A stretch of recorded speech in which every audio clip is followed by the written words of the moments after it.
Um chassi todo em alumínio, leve e rápido. Alumínio. Hoje no Auto Esporte você vai saber por que ele faz toda a diferença nos carros atuais. As diferenças e semelhanças entre os pneus de moto Que é uma área de contato muito pequena, temos aqui 2 dedos. e de carro. No carro, a gente tem praticamente a mão cheia, o pneu no chão.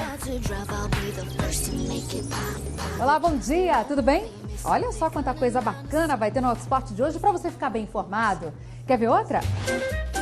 Porque o manômetro ajuda a checar a saúde do motor. Sabe desfile de moda? Você vai ver um de carros.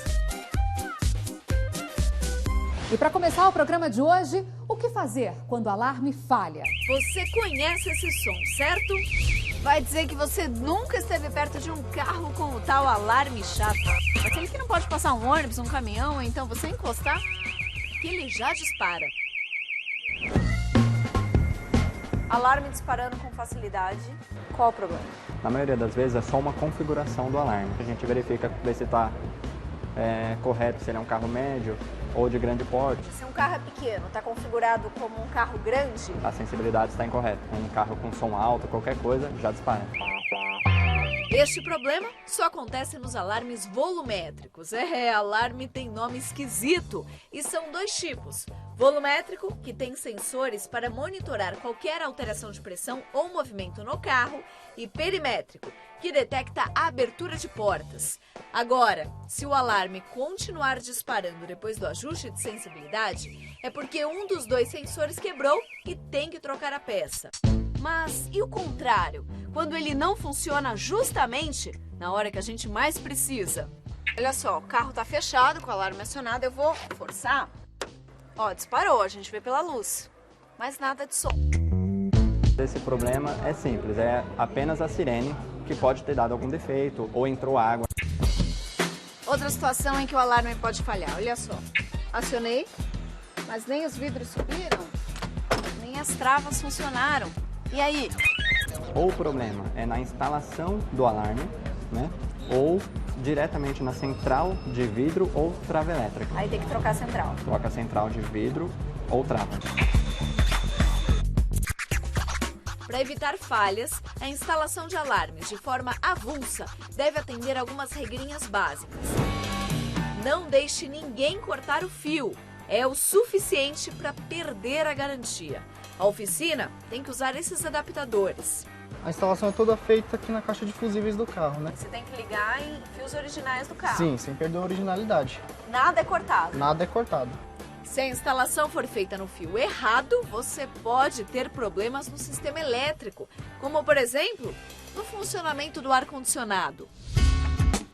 Outro ponto importante, lembra da sirene? Você pode conferir se ela está sendo instalada assim, para baixo, para evitar a entrada de água.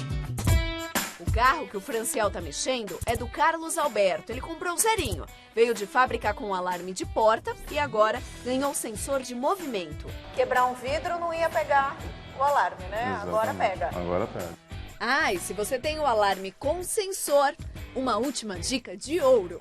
É importante todo mundo saber onde fica a chave geral, né, Fran? Sim, Por claro. causa de pane, em algum caso assim. Pode ser embaixo do painel ou aqui na lateral. Depende de carro para carro. É um botãozinho, né? Isso, esse botãozinho Apertou, aqui. desligou todo o sistema do Apertou, alarme. desliga o sistema de alarme.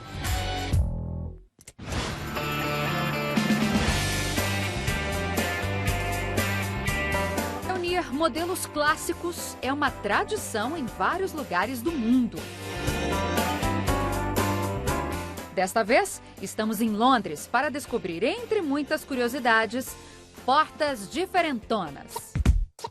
Esse aqui é o GT40. O número é referente à altura do carro em polegadas.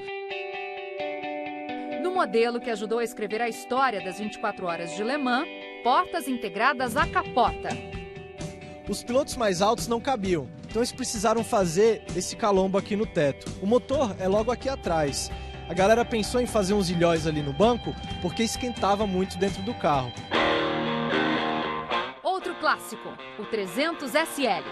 O número é uma referência à litragem do motor 3.0. O uma marca registrada da Mercedes para batizar seus modelos. As portas ficaram famosas, todas abertas. O desenho ousado ganhou o nome de asas de gaivota. Com isso, as janelas diminuíram.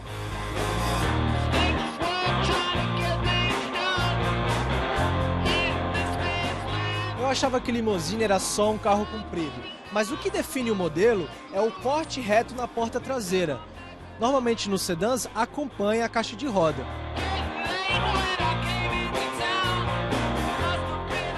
Bem mais conservador e dobrando o número anterior, vemos o 600 Pullman. Motor 6.0 e um sobrenome que faz referência aos vagões de primeira classe dos trens antigos. A 600 Puma era tão exclusiva que, na época, a marca disponibilizava um profissional para reparar todo tipo de problema em qualquer lugar do mundo. Ó, pode nem tocar. Tudo bem, ninguém põe a mão. Mas daqui a pouco, vamos dar aquela esticadinha e chegar ainda mais perto deles. O Auto Esporte volta rapidinho e tem um monte de curiosidades sobre pneus de motos e de carros.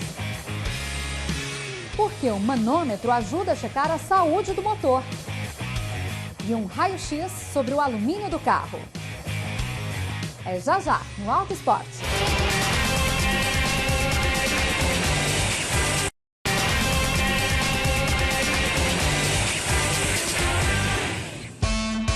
Exclusividade pode parecer um termo abstrato demais, mas fica fácil entender o sentido da palavra quando chegamos perto de alguns carros.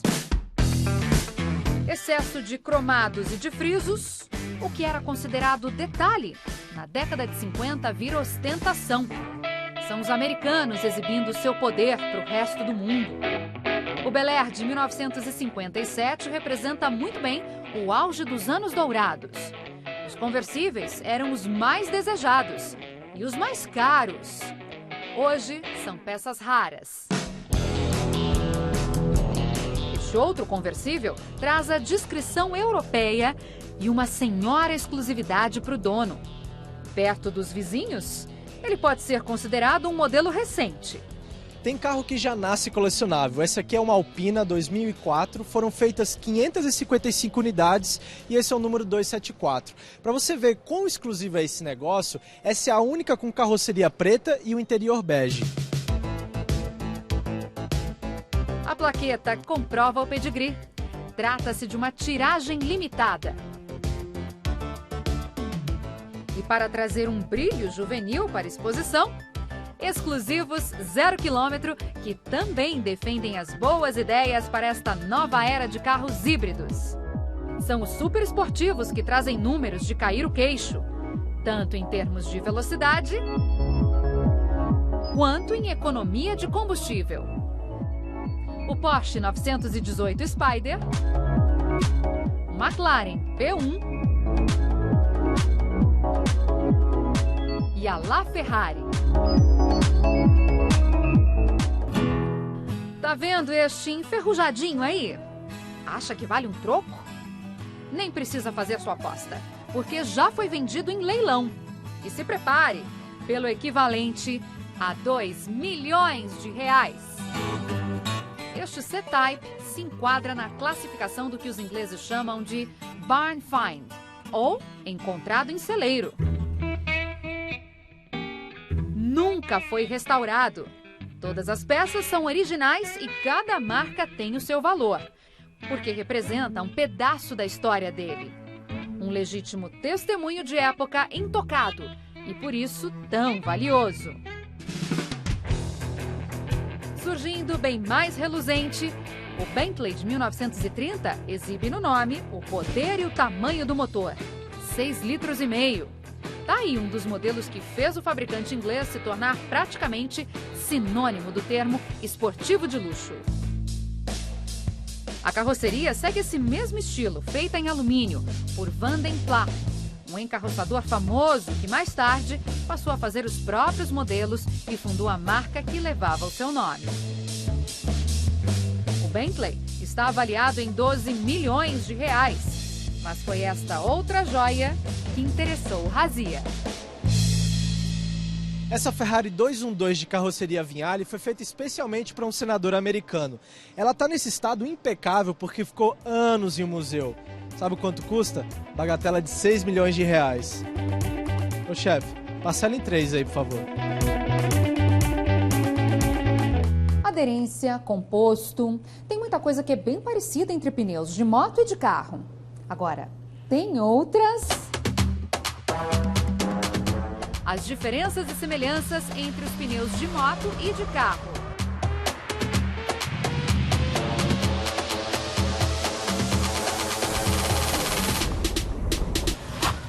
No carro, a gente está com a banda de rodagem inteira no chão. O que manda na performance do pneu da motocicleta é essa curvatura. Aqui é fácil a gente ver o desenho, no caso da moto. Um pneu mais urbano, mais rodoviário, a carcaça ela é menos acentuada, então a moto fica muito mais progressiva. Conforme a esportividade bicuda, ela vai ganhar muita agilidade. Parece que você perdeu 20, 30 quilos de peso.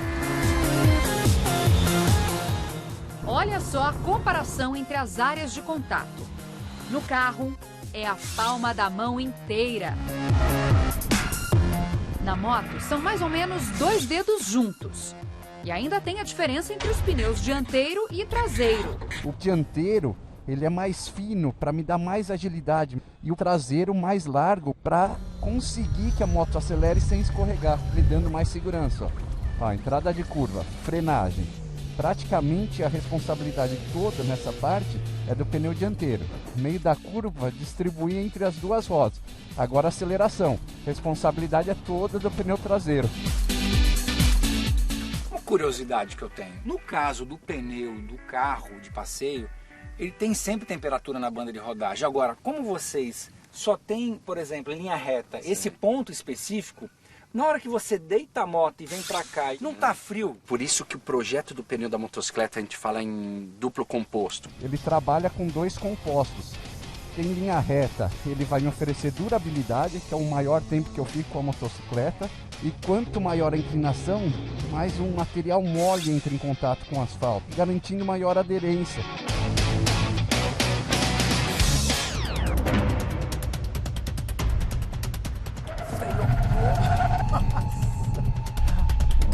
Essa estrutura tem que ser dura o suficiente para aguentar esse impacto, mas maleável para gerar conforto e também moldar, né, o pneu em contato com o solo.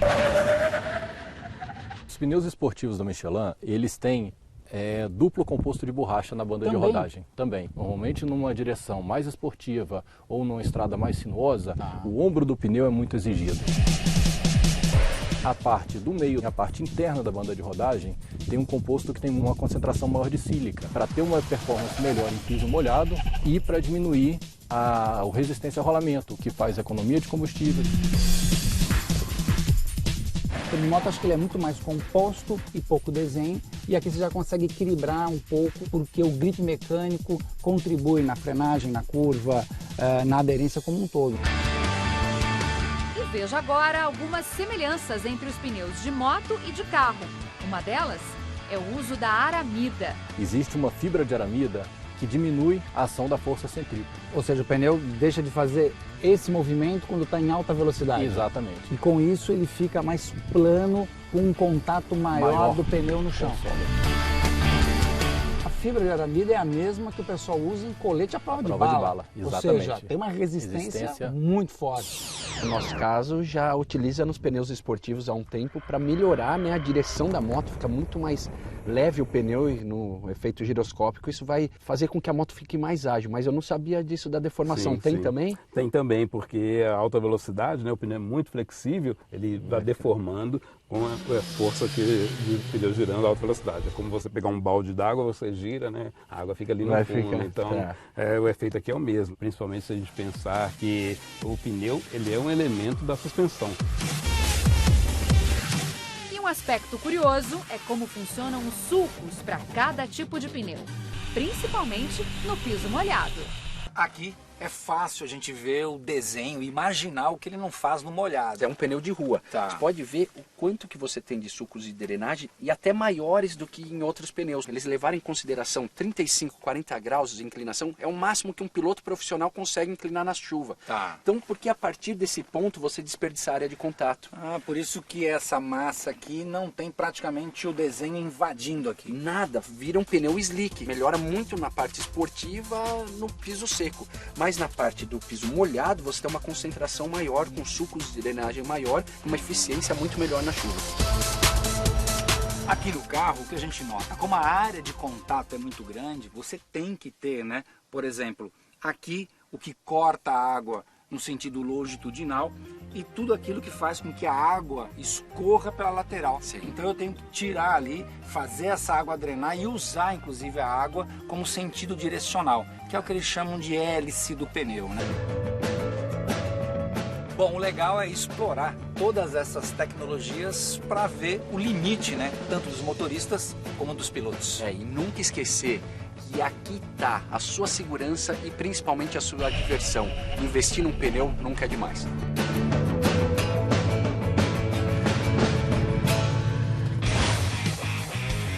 O Auto Esporte volta já já e você vai ver a importância do manômetro. E por que o alumínio faz diferença no carro.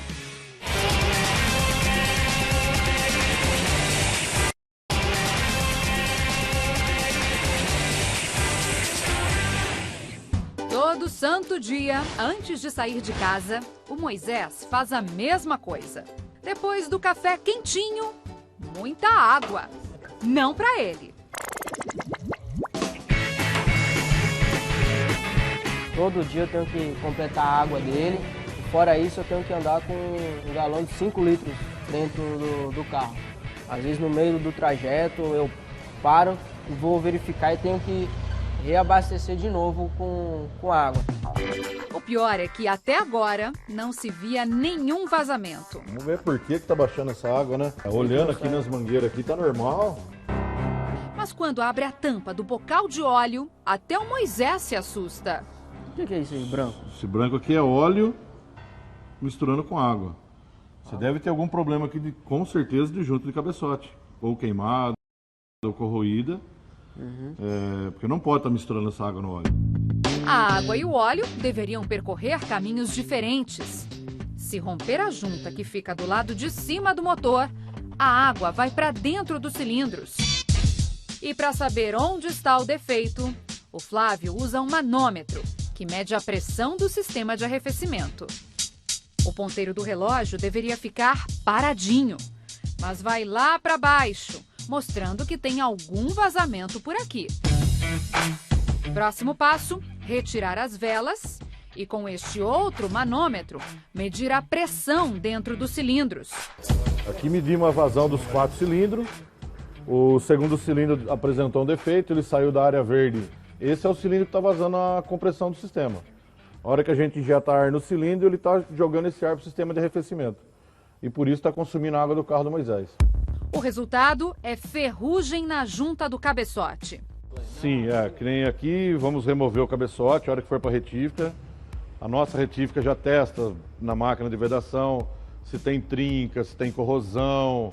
Já aproveita ver as válvulas como é que tá. Já faz a parte de cima completa. Cabeçote revisado, junta nova. O Flávio remonta todo o motor. Uma bela mão de obra que custa caro pelo trabalhão que dá. A junta é a parte mais barata dessa história. Ao mesmo tempo, enquanto não funde o motor, ela causa aquele transtorno que o Moisés tinha todo santo dia. E que mesmo assim, não tirou o bom humor dele. Os antigos falavam assim, é problema de junta. Não, mas junta como? Falei, junta tudo e joga fora. Meu pai falava muito isso aí.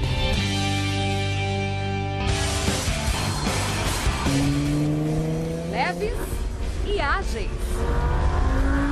Só nessa acelerada eu cheguei a 220 km por hora. O motivo do sorriso do Razia aparece nesse raio-x. Uma estrutura em alumínio. O alumínio virou solução para quem busca uma melhor relação entre peso e potência. o que explica a aposta da indústria em vários segmentos: esportivo, SUVs e até picape. Para entender a diferença que ela faz, o Auto Sport foi até a Alemanha, na cidade de Neckarsulm, onde há mais de 2 décadas são produzidas carrocerias 100% em alumínio. É de lá que saem as estruturas do Audi R8 e do Lamborghini Huracan. Além da solda, a junção das chapas de alumínio exigem técnicas específicas de rebite e de adesivagem. Tecnologias importadas da indústria aeroespacial. Eles usam um macetinho especial para alumínio, que é essa cola aqui. Além de reforçar a estrutura, ajuda também no isolamento acústico, com vibrações e barulhos, para que não passe para dentro do carro. Agora eu estou numa velocidade de cruzeiro, mais ou menos 100 km por hora. Estou no modo Comfort, que é o modo mais confortável do carro. E eu não estou escutando nenhum barulho da estrada ou da suspensão ou da roda. Mas se eu apertar apenas um botão aqui, eu já começo a escutar o barulho do carro mais estridente. E se eu acelerar, ó, é só o barulho do V10, 610 cavalos. Esse carro pode chegar até 330 km por hora. Mas eles limitaram aqui a 270. Números permitidos nas famosas autobahns, estradas alemãs com trechos sem limite de velocidade. Para enfrentar uma concorrência de peso, o primeiro SUV da Jaguar, o F-Pace, apostou na leveza e saiu na frente na balança. 80% do carro é feito em alumínio. Para você ter uma ideia de quanto ele é leve, toda essa chapa lateral pesa apenas 6 quilos. E com uma distribuição de peso de fazer inveja aos rivais e a qualquer esportivo também. 50% na dianteira e 50% na traseira. Isso ajuda bastante na aderência e equilíbrio do carro. Você sente quando ele está mal distribuído, quando você entra numa curva e a traseira ela começa a sair mais do que a dianteira, ou a dianteira quer sair mais do que a traseira. Foi na mão dos ingleses, mas da Land Rover, que nasceu o primeiro carro de escala construído em alumínio, o Série 1 de 1948, uma alternativa à falta do aço depois da Segunda Guerra Mundial. Mas a dificuldade de trabalhar com o material impediu que ele ganhasse as linhas de montagem na época. A Fórmula 1 já teve problemas de torção no chassi por causa do alumínio, que ele é mais maleável do que outros materiais. Hoje ele é usado até na construção das suspensões. Haja dureza! E a suspensão fica mais ágil, porque você tem peças leves que se movimentam de forma mais dinâmica. Então você está entrando numa curva aqui, você sente realmente a absorção de impacto da suspensão e a leveza que tem o carro na curva. Na segunda geração do R8, a Audi foi alçar voos mais altos. Inseriu fibra de carbono no corpo em alumínio. Colocando essa estrutura aqui no meio, o carro ficou 40% mais rígido e eles puderam também tirar um pouco de alumínio, assim ficou mais leve. Dessa versão aqui em comparação anterior é 50 quilos. É a dieta da sopa, né? Quando a gente compara o mesmo produto na versão anterior com uma carroceria em aço tradicional, nós temos reduções de peso de até 480 quilos. São 5 passageiros e as malas desses 5 passageiros fora do carro. O regime ajuda a reduzir a emissão de poluentes e o consumo de combustível em até 22%. As vantagens são inegáveis. O grande impasse hoje é o custo de produção, que chega a ser até 3 vezes maior. E por isso é uma alternativa usada em modelos mais caros. A picape F-150 é o único veículo em alumínio produzido em alta escala no mundo. Uma conquista por dominar as vendas no mercado americano há mais de 3 décadas. A próxima a se aventurar é a Rolls-Royce, que estreia sua plataforma em alumínio no ano que vem. O objetivo é se adequar aos limites de emissões sem abrir mão dos enormes V12, pelo menos por enquanto. Ficou bem explicado? Vou fazer a voltinha então. Passou rápido o programa hoje, né? Mas domingo que vem tem mais. Para você, uma ótima semana.